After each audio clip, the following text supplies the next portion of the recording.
David, he hopes to sell, but where's the RV that's parked in front of his home? It's been there for more than a year, will be a sticking point to potential buyers. It's a position that he doesn't think he or anyone else deserves to be in. On the corner of Southeast 83rd and Tolman, George Collins hopes all this work will pay off. So it's going to go on the market here, so I'm redoing the stairs and the deck boards. To be clear, he doesn't want to sell his house. I'm on my wit's end, really, and that's kind of why I'm selling, is I just don't want to deal with it anymore. Collins points to the trailer illegally parked across the street. But his real problem, he says, is with the city of Portland. I feel just abandoned by the city and their inability to function correctly. He says for the last 9 months, he's been asking PBOT to move the trailer. This guy's been here for over a year. I remember the day he pulled up. Since then, Collins says the problems haven't stopped. He bangs on his RV at random times in the day, and it wakes me up all the time. And so I'm losing sleep over it, disposes of his human excrement down the drain.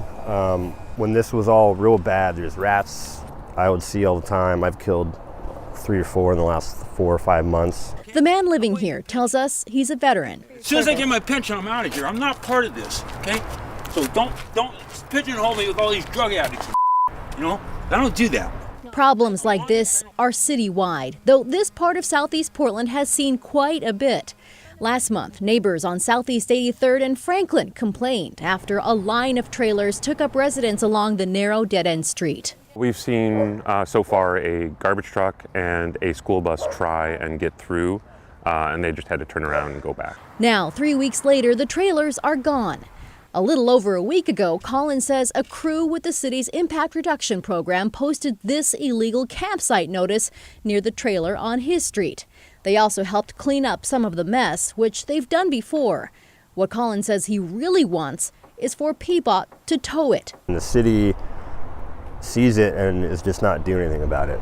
KGW reached out to PBOT. A spokesperson confirmed they received reports about the RV and offered this statement. It said in part, with thousands of reports each year about people living in a vehicle in the public right-of-way, we are not able to respond to each person who reports a concern.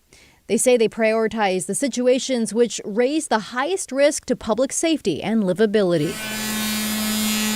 For now, Collins keeps putting in the work and paying his taxes.